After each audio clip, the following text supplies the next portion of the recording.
The Empire had once been powerful, stretching across countless stars and systems. Its fleets had been feared, its rulers respected, and its colonies thriving. But now the shining image of the Empire was crumbling. Fires burned across distant planets, and entire cities had been reduced to ash. The once proud citizens now whispered in fear, unsure if tomorrow would even come. The enemy was relentless, striking without warning, taking everything the Empire had built over centuries. Desperation had spread like a disease, infecting even the hearts of those who had once been fearless. Amidst the chaos, a group of emissaries prepared for a journey no one had dared to take for centuries. Their mission was simple yet terrifying, to seek help from the Deathworlders. The name alone had caused shivers in every council chamber, a legend spoken in hushed voices. Their home planet was wild, untamed, and deadly. Entire fleets had vanished in orbit, and explorers who had stepped on its surface were never seen again. Tales described oceans that could swallow ships, forests that could crush armies, and storms that could tear the sky itself apart. To ask for help from such a place was to invite certain danger, yet there was no choice left. The delegation boarded their ship in silence, each person aware of the weight of their task. They were diplomats and scholars, not soldiers, and yet they carried the burden of their dying empire on their shoulders. As the ship left the familiar space lanes and entered the uncharted systems that led to Earth, a strange mix of fear and hope filled the crew. Fear because they did not know what awaited them, hope because even a small chance of survival was better than watching their worlds burn. Days passed in tense silence. The stars outside the ship seemed endless, indifferent to the suffering of the Empire. Communications were limited to quiet discussions in the conference room, where maps of Earth were spread across the table. The emissaries had studied every report they could find: satellite images, planetary scans, intercepted communications. Still, nothing could truly prepare them for what awaited. The humans had been called Deathworlders for a reason. When the first glimpse of the planet appeared on their sensors, the crew gasped.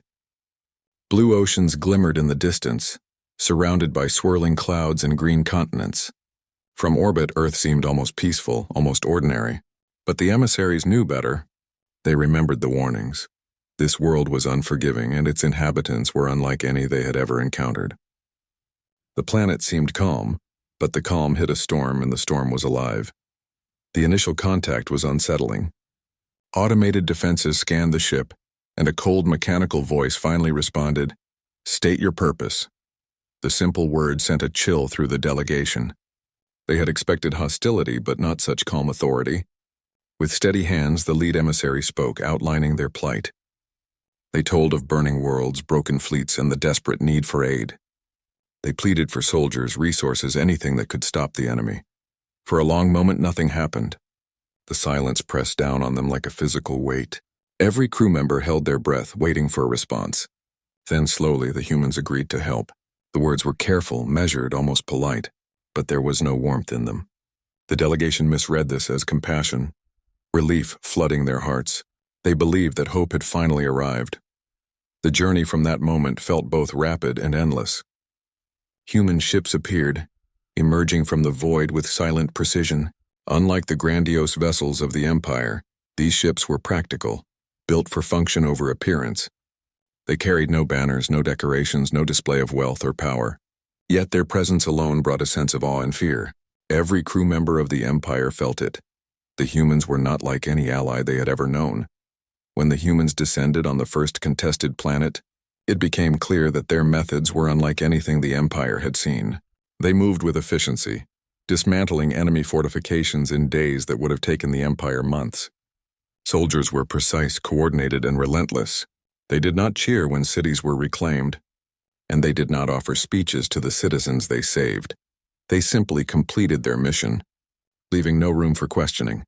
The Empire's leaders watched in disbelief as the humans continued their campaign. Planets that were on the brink of collapse were stabilized almost instantly. Entire enemy fleets were destroyed before they could even reach orbit. And yet something was not right. Reports began to trickle in from worlds that had been liberated. Populations were missing, cities were empty, and the Empire's own people were unsure what to make of the human methods. The delegation, still aboard their ship, began to realize that the aid they had requested came with consequences they had not anticipated. The humans were not motivated by sympathy or loyalty. They did not act out of kindness. Their form of help was absolute, uncompromising, and often terrifying. It became clear that the humans had their own rules, their own way of judging who would live and who would be removed. The Empire had asked for mercy, and what answered was something entirely different. Despite this growing unease, the emissaries had no choice but to continue. The enemy was still advancing, and without human intervention, their worlds would fall. They watched as more ships arrived, as more humans landed on ravaged planets, and as the enemy's power was systematically dismantled. It was mesmerizing, frightening, and oddly mesmerizing in its precision. There was no emotion in their actions, only a stark, unyielding determination to achieve the end goal. Even in the first victories, small doubts began to grow. Soldiers of the Empire whispered about missing families, entire towns wiped from existence, and strange procedures followed by the humans on liberated worlds. Yet the leaders pushed these concerns aside. Survival demanded sacrifices, they reminded themselves. If the humans could stop the enemy, the cost might be necessary. But deep down, a sense of unease settled in each heart. A warning that perhaps the help they had begged for was not salvation, but something far more dangerous, and so the first part of the journey ended not with relief but with tension. The Empire had reached out to the Deathworlders hoping for compassion. What they received was something entirely alien. Efficiency, power, and a form of aid that did not ask permission, only obedience. The future of the Empire, once bright and certain, now rested in the hands of beings who measured life and death with cold logic. As the delegation prepared to witness the next stages of the human campaign, they could only wonder how far the humans would go, and whether the Empire would survive the aid it had so desperately sought. Every glance at the Earthships reminded them of a simple truth. Asking for help from the Deathworlders was not a choice to be made lightly. What they had done could not be undone, and the galaxy would soon see the consequences of pleading for aid from a world that answered only on its own terms. The human fleet moved silently through space like predators gliding over prey. The emissaries of the Empire watched from their ship, hearts pounding with a mix of hope and unease. At first it had seemed as though salvation had arrived. Planets that were lost, fleets that were shattered, entire systems under siege. Humans arrived and everything changed. But now, as the delegation observed the humans at work, they realized this aid was unlike anything they had expected. There was no cheering, no celebration, only efficiency, only action, only results. The first world they observed was one that had been under siege for months. Cities were burned, populations scattered, fleets destroyed. The humans entered the system without warning. Their ships moved in precise formations, and their soldiers descended in coordinated waves. Every action was calculated, every movement deliberate. In hours that felt like minutes, enemy fortresses crumbled, and ships that had been terrorizing colonies were reduced to scrap. The delegation could hardly believe what they were seeing. Entire armies were neutralized without the humans ever firing more than the exact amount of force needed. There were no grand speeches, no demands, no negotiations. The enemy did not understand what had hit them. One moment they were confident, in control. The next they were overwhelmed, unable to comprehend how such small forces could achieve such total victories. Yet even in victory, there was something unsettling. The humans did not linger to rebuild. They did not comfort survivors. Entire cities were left empty, their destruction neat, almost surgical. The emissaries began to notice that the humans' idea of help did not include mercy. It included outcomes. Life was measured, calculated, and organized. Those who could not adapt, those who resisted, were removed without hesitation. The delegation exchanged uneasy glances. This was not compassion. This was control. Reports began arriving from other systems. Planets that had been liberated by the humans were changing rapidly. Infrastructure was repaired quickly, but entire populations were missing. The people who remained were disciplined, orderly, and silent. No one questioned the humans' authority. No one dared to resist. The emissaries realized that the humans were not allies in the traditional sense. They were enforcers of a system they alone understood. Despite the growing unease, the Empire had no choice. The enemy was still advancing, their forces growing stronger. If the humans were removed from the equation, their worlds would fall. The emissaries tried to remind themselves that survival required sacrifice. They focused on the victories, on the enemy losses, on the regained territories. But the nagging feeling that something was not right refused to leave them. The humans communicated with the Empire only when necessary, and always briefly. There were no reassurances, no promises, no diplomacy beyond what was required. They did not explain their methods. They did not justify their actions. They simply acted, and each action, however efficient, left the emissaries more unsettled than the last. One day, the delegation visited a recently liberated city. At first, it appeared intact. Buildings were standing, streets were clear, and basic services had resumed. But as they walked through, they realized the city was empty. Shops were open, homes prepared for families, but there were no families. People who had survived the siege were gone. The emissaries found notes left behind by the humans. Instructions for systems to be reorganized, populations to be relocated, and infrastructure to be maintained. There was no room for debate, no explanation, no reasoning. The humans had acted according to their own rules, and those rules left no room for mercy. The emissaries returned to their ship, minds heavy with questions. They had asked for aid, and they had received it, but it was not the aid they had imagined. They had imagined armies, supplies, strategies, but they had expected compassion to accompany it. Instead, they found a methodical, precise, and frightening form of help. They began to understand that the humans' power was not just in their ships or their soldiers. It was in their mindset. They did not negotiate, they did not plead, they did not hesitate. They acted, and the universe moved according to their will. Communication with the humans remained minimal. When the delegation asked for clarification, they received brief clinical responses. Non-compliance will not be tolerated, one message read. Another simply stated, systems must be stabilized. Resistance is unnecessary.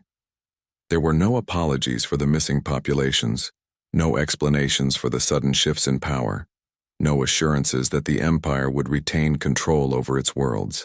The humans were here to enforce order, not to preserve history or loyalty. As the campaign continued, the Empire began to see the long-term effects of their decision. Planets that had once resisted the humans were quickly subdued. Fleets that had once been feared across multiple sectors vanished without a trace. Entire enemy strongholds were dismantled before they could be reinforced. Victory was achieved faster than anyone could have predicted, but at what cost? The delegation noted the efficiency with a growing sense of dread. Humans operated like surgeons, cutting away everything that could interfere with their goals.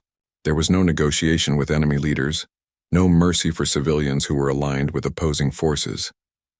Every action was precise, deliberate, and unforgiving. The emissaries began to realize that they had underestimated what it meant to call upon the Deathworlders for aid. They had imagined allies, but what they received were executors. Even within the human ranks, there was no visible emotion. Soldiers completed tasks without hesitation. Leaders issued commands that were followed without question. Plans were executed with perfect timing. The delegation watched in awe, but also fear. They had expected allies who would fight alongside them, but these humans seemed entirely removed from human emotion. Compassion, mercy, or hesitation were foreign concepts. Their only goal was the end result, and they pursued it with absolute certainty. In private discussions, members of the delegation debated what this meant for the future. Could the Empire survive under the guidance of beings who did not value mercy? Could they maintain control over their worlds if the humans dictated the rules? And perhaps most importantly, what had they truly asked for? They had pleaded for aid, but they had received an answer that was not kindness. It was something far stranger, far more powerful, and far more terrifying. The humans' success was undeniable. Systems that had been lost were regained. Fleets that had been destroyed were rebuilt. Enemy forces were shattered beyond repair. And yet, with every victory, the delegation felt the creeping sense that they had invited something into their empire that they might never control. The humans did not fight for loyalty or allegiance. They fought for efficiency, order, and a logic that the Empire could barely understand. As the delegation continued their observation, they began to notice patterns. The humans avoided unnecessary destruction, but they eliminated obstacles with ruthless precision. Civilians who interfered with the plan were removed. Leaders who hesitated were replaced. Entire populations were moved, relocated, or even dissolved if they were deemed a risk. The Empire had asked for help, but the humans' answer was something else entirely: control over the very systems they had sought to save. By the time the first few months of the campaign had passed, the Empire's leaders understood a difficult truth. They had survived the initial attacks, yes, but they were no longer in charge of their own fate. The humans had established order according to their own rules, and the Empire had no authority to challenge them. Every planet, every fleet, every decision was now under human influence. It was a bitter victory, but the alternative had been total annihilation. Even so, the delegation could not shake the feeling of unease.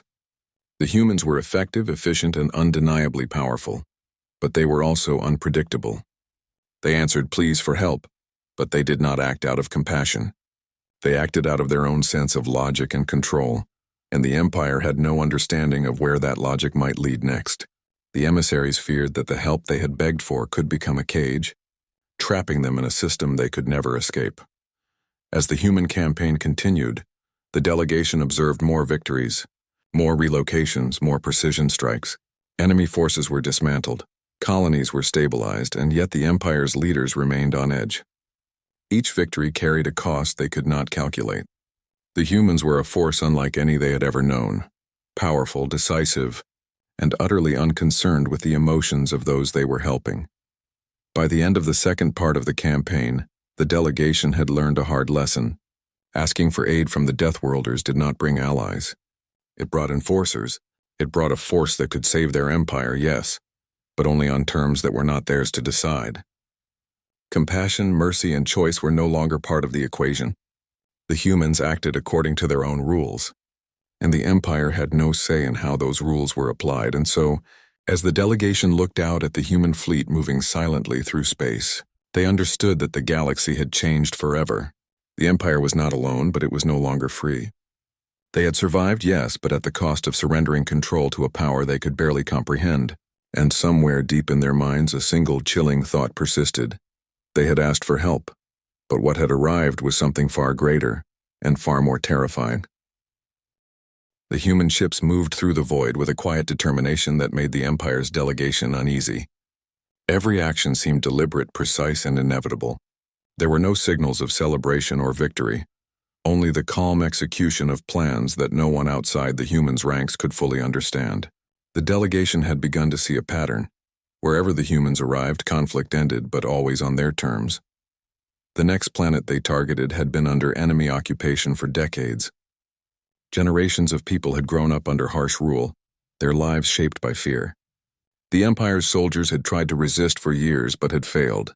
The humans arrived without announcement, slipping through orbital defenses like ghosts. Their ships were massive but unassuming, not adorned with banners or symbols of power. The emissaries watched from a distance as the humans deployed troops. The soldiers moved with unmatched coordination, never hesitating, never wasting effort. When the humans finally engaged, the battle was over in hours. The Empire's delegation could hardly believe their eyes. Enemy forces that had seemed untouchable were dismantled with careful efficiency. Ships were disabled without unnecessary destruction. Soldiers were captured or neutralized without chaos. And yet there was no sign of relief among the humans, no cheering, no pride. They simply completed their work and moved on. The citizens of the liberated world were confused. Those who had survived feared the humans at first. They had expected saviors, but instead they found a force that was precise, disciplined, and utterly unfeeling. Buildings remained intact and essential systems were operational, but many people were relocated. Those who resisted or questioned were quietly removed. It was not cruelty, at least not in the humans' view. It was order. The humans had a way of ensuring the systems worked and nothing else mattered. The delegation realized that the humans' idea of help did not include gratitude or compassion. It included results. The planet was free from occupation, but the price was control. The humans dictated how the society should function, who should remain and who could not. It was unsettling. The delegation had begged for aid, and the humans had responded, but not in a way anyone had expected. This was not an alliance in the traditional sense. This was a new order imposed with quiet, undeniable authority. Back on their ship, the emissaries discussed what they had witnessed. Some tried to rationalize it, saying that survival demanded tough choices. Others were uneasy, sensing that this help might eventually come at a cost too great to bear. They could see it in the soldiers' disciplined movements, the commander's cold decisions and the system's strict order. The humans were efficient, yes, but they were not allies in the way anyone had hoped. They were enforcers of a logic that only they understood. As the humans moved on to the next systems, the pattern continued. Planets that had been lost were quickly stabilized. Enemy fleets were dismantled before they could cause further damage. Infrastructure was repaired with lightning speed. And yet every victory came with subtle warnings. Citizens disappeared. Entire sections of cities were reorganized without explanation. Those who had resisted occupation were either assimilated into the new system or quietly removed. The delegation realized that the humans' form of aid was absolute. It tolerated no interference, no hesitation, no emotion. The emissaries began to notice small but troubling signs. Reports came back from other liberated worlds. People were relocated to maintain stability. Local leaders were replaced with human-approved administrators, and any opposition was handled decisively. There were no appeals, no negotiations, no room for compromise. Those who had begged for aid began to see that they had invited a force that did not act out of kindness, sympathy, or loyalty. The humans' goal was order, and they would achieve it in whatever way they deemed necessary. Despite these growing concerns, the Empire had no choice. The enemy forces were still advancing. Without human intervention, entire systems would collapse. The delegation reminded themselves repeatedly that survival sometimes required sacrifices. They focused on the victories, on the territories regained, on the enemy fleets destroyed. Yet a quiet dread persisted. With every planet liberated, they were reminded that the humans' methods came at a price the Empire had not fully understood. The delegation traveled with the human forces as they moved from system to system. They observed strategy sessions, planning meetings, and deployment operations. The humans spoke rarely, and when they did, it was in concise, precise terms. Commands were issued without room for debate. Orders were executed without hesitation. There was no discussion of morality, no questioning of methods. The humans had a singular goal: achieve results. Anything that interfered with that goal was dealt with swiftly and without remorse. On one particularly tense mission, the delegation visited a planet that had been heavily bombarded by the enemy. Entire cities were destroyed, leaving ruins where families had lived for generations. The humans approached with their usual precision. In days, they stabilized the planet, restored basic infrastructure, and dismantled remaining enemy forces. The delegation marveled at the speed and effectiveness of their work. But then they noticed what had changed. Vast sections of the population had been moved. Communities were reshaped. Those who had resisted or posed a potential threat were quietly removed. The humans had succeeded, yes, but in a way that made it clear their priorities were not aligned with traditional compassion. The delegation struggled to reconcile the results with the methods. They had asked for help, yes, but they had not expected this. The humans were not saviors in the way the Empire had imagined. They were executors of a plan they alone understood. The Empire's leaders realized that their survival now depended on a force that operated on logic, efficiency and control rather than empathy, loyalty or trust. Even so, the humans' effectiveness could not be denied. Enemy forces were crushed, territories stabilized, and entire systems reclaimed. Planets that had been under occupation for decades were now under human-administered order. Resistance had been removed completely, and the delegation saw firsthand how quickly societies adapted or were forced to adapt to the new system. The humans had no interest in politics, personal vendettas, or negotiation. Their work was pure, cold, and decisive. The delegation began to document everything. They recorded the speed of deployment, the methods of control, the way civilians and former soldiers were treated. They tried to understand the humans' logic, but it was elusive. There was no single rule, no step-by-step manual. The humans acted according to a mindset that seemed alien to the delegation. They were efficient, yes, but their efficiency came with consequences that could not be measured in traditional terms. Over time, the delegation began to feel the weight of their own decisions. They had begged for aid, and now they were witnessing the consequences. They realized that survival was no longer simply about fighting an enemy. Survival now required navigating the human sense of order, understanding their priorities, and accepting the reality that the Empire's autonomy had been compromised. Each success the humans achieved was a reminder of the power they wielded and the control they imposed. As the humans continued their campaign, the delegation noticed another pattern. Humans did not tolerate inefficiency or hesitation.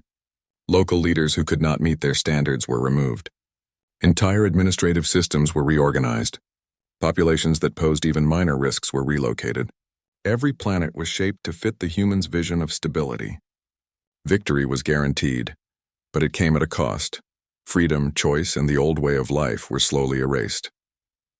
By the end of this phase of the campaign, the delegation had learned an important lesson. The humans had answered their pleas for aid, yes, but they had done so on terms no one could control. Compassion, mercy, and negotiation were absent. The humans' actions were guided by a principle that only they understood: achieve order at all costs. The Empire had survived, but it had done so under conditions it had not anticipated. Even so, the delegation could not ignore the truth. Without the humans, the Empire would have fallen. Entire systems would have been lost, and the enemy's power would have grown unchecked. Survival came at a price, and the humans' price was control. The delegation now understood the duality of the situation. The humans could save their worlds. Yes, but only by imposing a system they could not influence or challenge, and so, as the human fleet moved silently through space, the delegation watched with a mixture of awe and fear. They had seen victory, efficiency, and power, but also control, precision, and the absence of mercy. The Empire had received the help it had begged for, but what answered was not compassion. It was a force that reshaped the galaxy in its image on terms no one could question. The Empire had survived, but it would never be the same again. The lesson was clear. The Deathworlders did not fight for gratitude, loyalty, or morality. They fought for results, for order, for a system that worked according to their rules. Asking for help had brought power. Yes, but also a realization that survival now depended on beings whose methods were beyond understanding, whose logic was unyielding, and whose efficiency tolerated no weakness. The delegation could only watch, record, and learn. They had asked for aid and they had received it, but in doing so they had opened the door to a power that The humans had been at work for months now, moving across systems with a precision that left the Empire's delegation both awed and unsettled. The initial relief of seeing lost planets reclaimed had given way to a growing unease. Something about the humans' methods was deeply alien. They did not celebrate victories.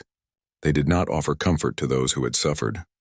Their idea of help seemed to revolve around order, efficiency, and results, without regard for emotion or history. The delegation had come to a recently liberated world to observe the next phase of the humans' campaign. From orbit, the planet seemed peaceful. Cities were intact, infrastructure was operational, and the enemy's forces had vanished. On first glance, it looked like a miracle. But as the delegation's transport ship descended through the atmosphere, they began to notice subtle, troubling details. Streets were orderly to an extreme, almost unnaturally clean. Public areas were cleared of anything that might disrupt efficiency. And most disturbing of all, many of the citizens who had survived the occupation were missing. They were told in the humans' calm, matter-of-fact way that relocation was necessary. Those who could not or would not conform to the new systems were moved to other worlds. Those who had resisted occupation or posed any risk had been quietly removed. There was no explanation, no appeal, no hesitation. The humans were not cruel, the delegation was told. They were simply ensuring that order could be maintained. The lesson, however, was clear. Survival under the humans' aid came at a cost. As the delegation walked through the liberated cities, they noticed more of the humans' methods. Infrastructure was repaired with almost surgical precision. Energy systems, transportation networks, and communication hubs were restored faster than anyone had thought possible. Entire populations had been trained or adapted to new rules, learning new methods for organizing their communities. It was impressive. It was efficient. And yet it left the delegation with a growing sense of dread. Every system they entered was more organized, more stable, and more under the humans' control than it had ever been under local rule. The delegation observed human troops in action as well. They were not simply soldiers. They were enforcers of a vision that no one outside their ranks could fully understand. They moved with an exactness that was almost robotic. Every action was calculated to achieve the desired result with minimal waste or error. Enemy pockets were dismantled efficiently, But civilians who interfered were quietly relocated.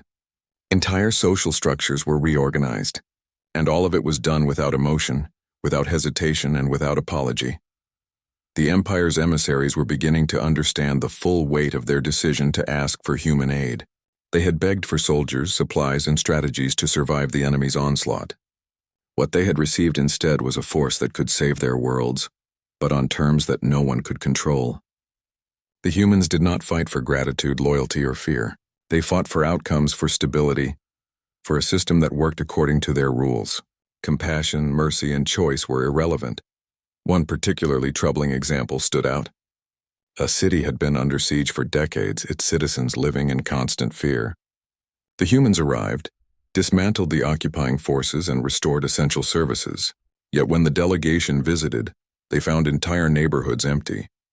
Families who had survived occupation were relocated to new zones to ensure order. Local leaders were replaced with human-approved administrators. Children were moved into educational programs designed to instill discipline and efficiency. Those who resisted or posed a risk were quietly removed. The city was free, yes, but it no longer belonged to its people. The emissaries struggled to reconcile the outcomes with the methods. On the one hand, the humans were undeniably effective. Enemy forces were crushed, infrastructure restored, and the Empire's survival secured. On the other hand, every victory came with subtle, unsettling consequences. Populations were moved, traditions erased, and autonomy stripped. The humans did not negotiate, plead, or explain. They acted, and the universe adapted to their will.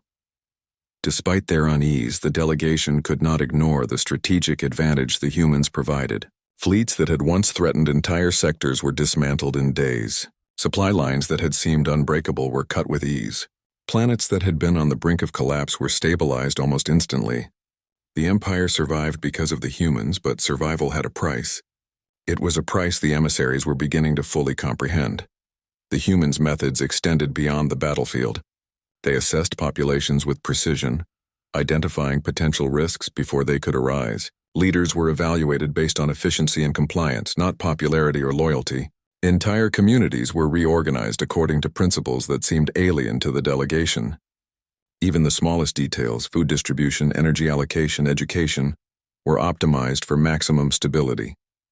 Resistance was removed quietly, without drama, and the humans moved on.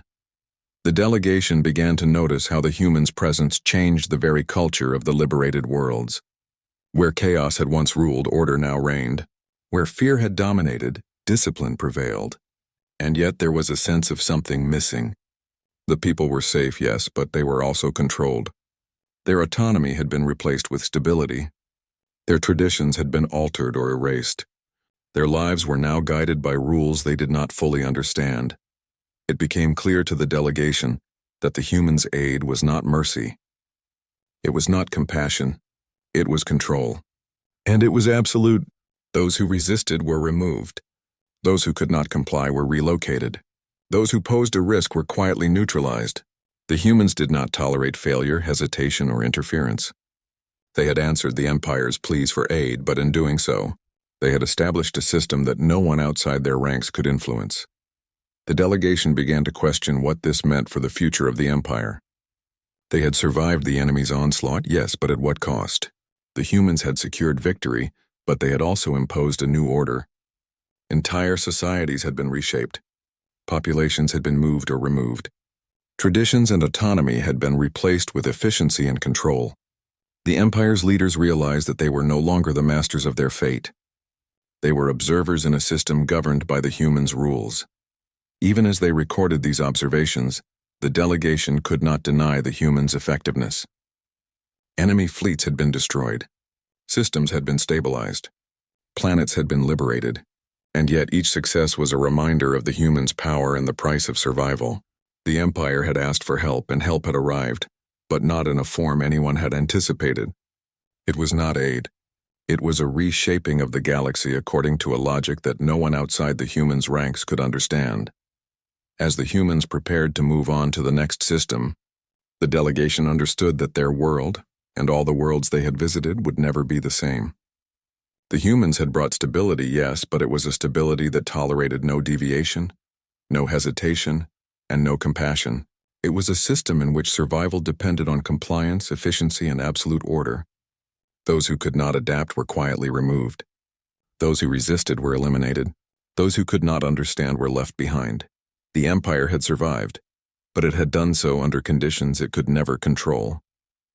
The humans had answered the Empire's pleas for aid, but in doing so they had established a new order. One that was efficient, powerful, and terrifying in its precision. One that tolerated no mercy, no hesitation, and no emotion. The delegation realized with a growing sense of dread that the price of survival had been paid in autonomy, freedom, and the very essence of what it meant to be a society. And yet, the humans moved on silently, efficiently, leaving behind worlds that were stable, controlled, and obedient. The delegation followed, recording every action, every change, every subtle shift in power and culture. They knew that the galaxy had been altered forever. The humans had arrived in response to pleas for aid, but what they had brought was not compassion. It was order. Absolute, undeniable, and unfeeling order. The lesson was clear. Survival under the humans' aid came with a cost far greater than anyone had imagined. The Empire had been saved from destruction, yes, but it had also been placed under the guidance of a force that operated beyond understanding, beyond mercy, and beyond negotiation. Every planet, every fleet, every decision was now subject to the humans' rules. The delegation could only watch, record, and learn, knowing that the universe had changed forever. And so, as the human fleet moved silently to the next system, the delegation understood the truth they could never forget. The Deathworlders did not act out of compassion. They acted out of control, order, and a logic that tolerated no weakness. The Empire had survived, yes, but it had done so under conditions that would shape every future decision, every society, and every life in ways no one could predict. The humans had answered the plea for aid, but the answer was not mercy. It was something far more powerful and far more terrifying. The Empire's leaders had begun to realize the true extent of the humans' influence. The aid they had begged for had arrived, yes, but it was not what they had expected. Planets were stabilized, enemy forces dismantled, fleets destroyed. But at every turn, the humans' actions carried a weight that was impossible to ignore. It was not mercy, not compassion, and not even loyalty. It was control, absolute and unyielding. And the Empire was beginning to understand that survival under such a system came at a cost far greater than anyone had imagined. As the humans moved from system to system, the delegation observed their methods closely. On one planet, previously a hub of rebellion, the humans had cleared enemy forces in a matter of days. Entire fortresses had fallen without a single unnecessary shot fired. Enemy soldiers were captured or neutralized with efficiency that seemed almost inhuman. Civilians were guided to safe zones, but not all had the option of staying. Those who resisted or posed a potential risk were relocated or quietly removed. The city, once chaotic and divided, was now organized and efficient but eerily silent. The emissaries felt a growing tension in their hearts. They had asked for help, yes, but they had not expected the humans to reshape entire societies in the process. The citizens were safe, yes, but they were no longer free in the way they had known. Streets were clean, transportation networks functional, communication systems flawless, but all of it was under human control. Every movement, every decision, every aspect of daily life was guided by rules the locals could not question. The humans' presence was both a relief and a warning. The enemy was being crushed, but the Empire's leaders noticed that power was shifting subtly and permanently. The humans were not allies in the traditional sense. They were a force that acted according to a logic no one else could fully understand. They did not fight for gratitude, loyalty, or even recognition. They fought for results. Those results were undeniable, but they carried consequences that could not be ignored. On one particularly tense day, the delegation visited a colony that had once resisted the humans. The enemy had been entrenched there for decades, fortified with armies, defenses, and networks of spies. Within hours of the humans' arrival, the resistance was dismantled. Soldiers surrendered, supply lines were cut, and strategic positions neutralized with frightening precision. The delegation watched as the humans moved through the city, assessing every building, every street, every district. It was not chaos they left in their wake, it was order, absolute and efficient. But the citizens were changed. Those who had survived the occupation had been relocated to different sectors, grouped into communities that the humans deemed manageable. Leaders who had once held sway were replaced with human-approved administrators. Even the smallest disruptions to the system, disputes, protests, or hesitations were swiftly removed. The delegation could not help but feel unease. They had asked for aid to survive, but what arrived was a force that demanded compliance, obedience, and the surrender of autonomy. The humans communicated with the delegation sparingly. When asked about the relocations or the missing populations, they responded with brief clinical statements. Stability is ensured. Risks are removed. There were no apologies, no explanations, no appeals. The humans did not negotiate, they did not persuade, and they did not justify. They acted, and the universe adjusted to their will. Every planet they liberated, every enemy force they destroyed became part of a new system designed entirely on their terms. As the campaign continued, reports began to arrive from other liberated systems. Entire populations had been reassigned to ensure compliance. Cities had been reorganized to maximize efficiency. Local leaders had been replaced, and social structures altered to fit the humans' vision of stability.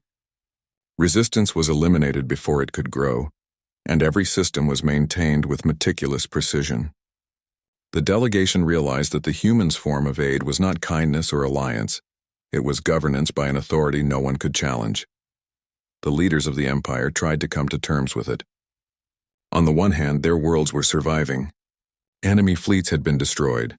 Occupied planets were stabilized, and systems that had once been lost were now functioning again. On the other hand, every victory came with a subtle but undeniable cost. Autonomy had been stripped from entire populations. Decisions that had once belonged to the empire's leaders were now influenced or completely dictated by the humans. Survival was guaranteed, yes, but only at the expense of freedom. Even so, the humans' efficiency was impossible to deny. In every battle, every liberation, every intervention, they had achieved results that the empire could not have imagined. Systems that had been on the brink of collapse were restored within days. Fleets that had been destroyed were replaced with new defenses, guided by human strategy. Enemy forces that had seemed unstoppable vanished. And yet, for all the victories, there was a shadow over each success. The humans' aid was not benevolent. It was absolute, and it tolerated no weakness. The delegation began to notice patterns in the humans' actions. They moved in silence, avoided unnecessary destruction, and focused only on outcomes. Populations were managed with care, but dissent was removed swiftly. Leaders who hesitated were replaced. Infrastructure was repaired not for comfort or tradition, but for efficiency. Every action was deliberate, every decision calculated, every system maintained. The humans did not act out of empathy or morality. They acted out of logic, precision, and control. The emissaries could see the consequences of this logic everywhere they went. In one system, a colony that had been divided by war was now unified, but only because the humans had removed opposing factions and reorganized the population. In another, a fleet that had been loyal to the empire was rebuilt and trained according to human methods, leaving the empire's original commanders with little influence over the troops. Every victory was absolute, and every intervention left a lasting mark on society, governance, and the lives of citizens. And yet, the humans did not gloat or seek recognition. They moved silently from system to system, performing their work without emotion. They did not celebrate victories, and they did not question losses. They simply acted, and their actions reshaped entire worlds.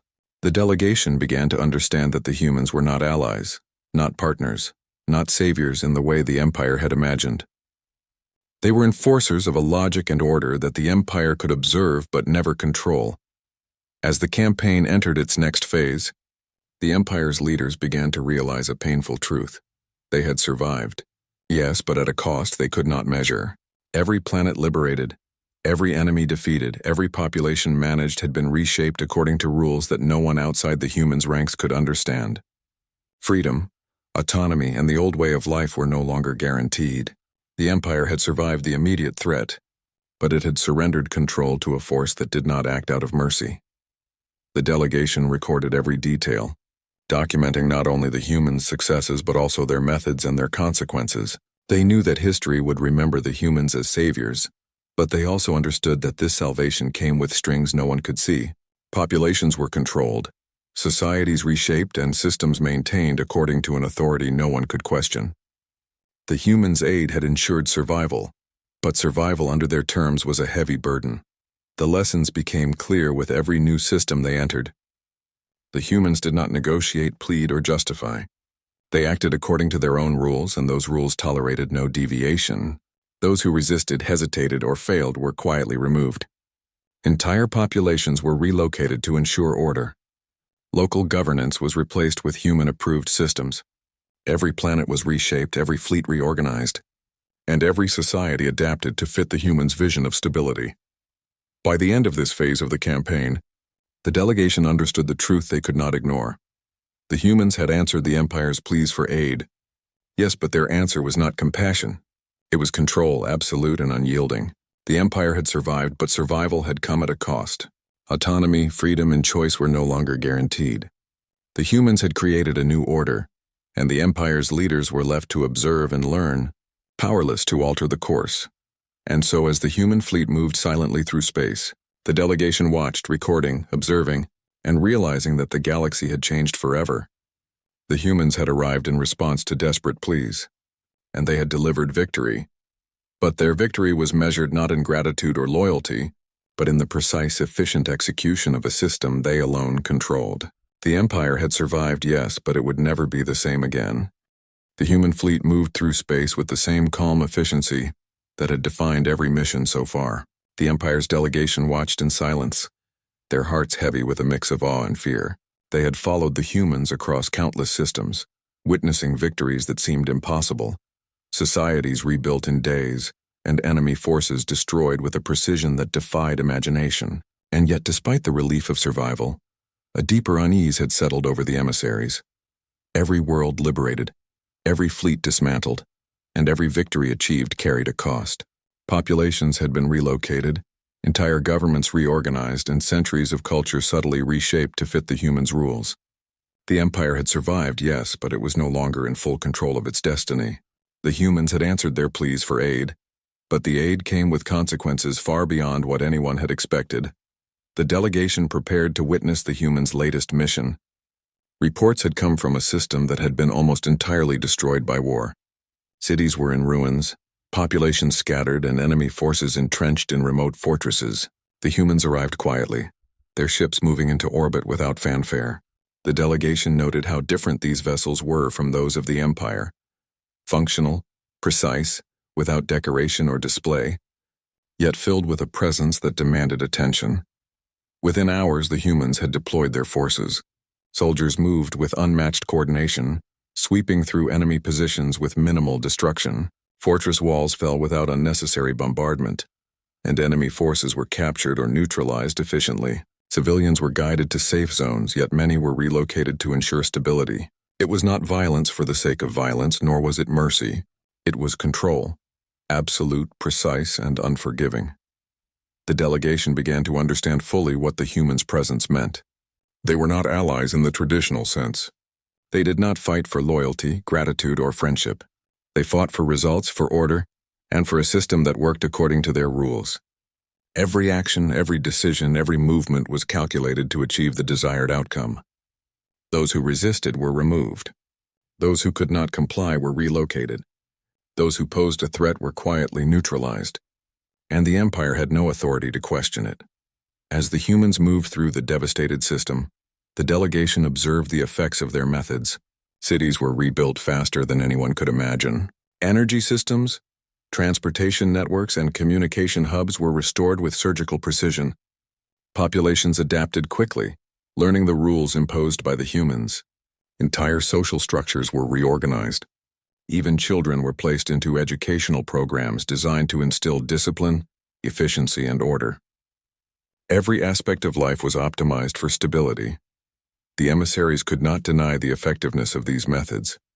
Enemy forces were completely dismantled. Systems that had been on the brink of collapse were stabilized. Fleets that had threatened entire sectors were neutralized. The Empire had survived, and the humans' intervention had ensured it. But the cost was undeniable. Autonomy, freedom, and choice had been sacrificed. The Empire had survived, but it was now operating under conditions it could not control. As the delegation followed the humans to the next world, they noticed a pattern emerging across every liberated system. Populations were relocated to maintain order. Governments were replaced with human-approved administrations. Communities were reshaped according to efficiency rather than tradition. Resistance was removed before it could develop, and every planet operated according to the humans' rules. Survival was guaranteed, yes, but at the expense of freedom and independence. The delegation met with local leaders in one liberated world. The leaders expressed gratitude, but their words carried an undertone of unease. Families had been moved. Neighborhoods had been divided. Long-standing traditions and practices had been altered or erased entirely. The humans did not apologize, and they offered no justification. They simply ensured that the systems functioned smoothly. Those who questioned their authority were quietly removed or reassigned. The Empire's emissaries realized that this was not benevolent aid. It was absolute enforcement of a system that tolerated no deviation. On a nearby planet, a fleet that had once been loyal to the Empire had been reorganized and trained according to human methods. Original commanders now had little influence over their troops.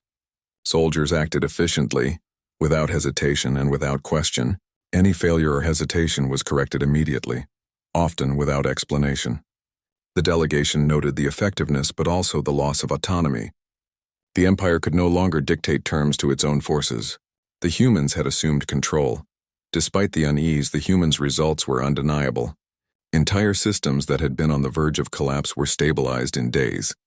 Enemy fleets were dismantled, their power broken permanently. Infrastructure was restored with perfect efficiency. Populations were secured and managed. The Empire had survived, but it had survived under conditions it could never control. The humans' aid was a force that no one could challenge, a system that demanded compliance, and a power that tolerated no weakness. As the campaign reached its final stages, the delegation observed a growing transformation in the galaxy. Planets were no longer merely liberated, they were reshaped. Fleets were no longer merely defeated, they were rebuilt under human oversight. Populations were no longer free to govern themselves, they were guided, organized, and optimized according to human rules. The humans had delivered victory, yes, but it was a victory that reshaped the balance of power in ways the Empire had not anticipated. The delegation realized that they had survived the immediate threat, but the humans' presence had changed everything. Autonomy had been replaced with order. Choice had been replaced with compliance. Freedom had been replaced with efficiency. Every planet, every fleet, and every society now operated according to rules that only the humans fully understood. The Empire had asked for aid, and it had received it, but it had also surrendered control over its future. Even as they recorded their observations, the delegation could not ignore the humans' power. They moved silently, efficiently, and without emotion. They did not celebrate victories or dwell on losses. They acted according to a logic that was precise, unyielding, and terrifying in its effectiveness. The Empire had survived, but only under the guidance of a force it could not influence. Every victory came with consequences, and every consequence was a reminder of the humans' authority. The delegation met once more to discuss the final phase of the campaign. They realized that the Empire had been saved, yes, but at a cost they could not fully measure. The humans had achieved what no one else could. They had dismantled enemy forces, restored order, and stabilized countless systems, and yet the galaxy had been reshaped in ways that the Empire could not reverse. The humans' methods were not based on mercy or alliance, they were based on results, logic, and control. The final liberation mission was underway. The humans approached the last occupied world with their usual calm efficiency. Enemy defenses were quickly neutralized, cities were restored, and populations were secured. Those who resisted were removed, relocated, or neutralized. Administrative systems were rebuilt according to human rules. Every action was precise, every result guaranteed. The Empire survived, the enemy was defeated, and yet the price of victory was clear. The humans had created a system in which the Empire was no longer fully autonomous. As the delegation looked out from their observation platform, they understood the truth. The humans had answered the plea for aid, yes, but the aid had come with a cost far greater than anyone had imagined. Survival had been secured, but at the expense of autonomy, freedom, and traditional governance. Every planet, every fleet, and every society had been reshaped to fit the humans' logic. The Empire was safe, but it was also forever changed. In the quiet aftermath, the delegation recorded their final observations. The humans were moving on, their mission complete. Systems were stabilized, populations managed, and enemies destroyed. The galaxy was at peace, yes, but it was a peace imposed with precision, efficiency, and absolute control. The Empire had survived, but it had done so under conditions it could not control. The humans had answered the call for help, but their answer was not compassion. It was something far more powerful: order, authority, and a logic that tolerated no weakness. And so, the delegation returned to their home systems, carrying the knowledge of what had occurred. The Empire was safe, its enemies defeated, and its territory secure. And yet the memory of the humans' methods lingered in every mind. The humans had acted efficiently, decisively, and without mercy. They had preserved life, yes, but they had also imposed a new order in which the Empire could no longer fully govern its destiny. Survival had been achieved, but at a cost that could never be forgotten. The galaxy had changed forever. The humans had arrived, answered the call for aid, and left victory in their wake. The Empire had survived, but it would never be the same again. Autonomy, choice, and freedom had been replaced with efficiency, order, and compliance. The humans had delivered what the Empire had begged for, but the answer had not been mercy. It had been something far more powerful and far more terrifying. And in that realization, the delegation understood the truth that would define their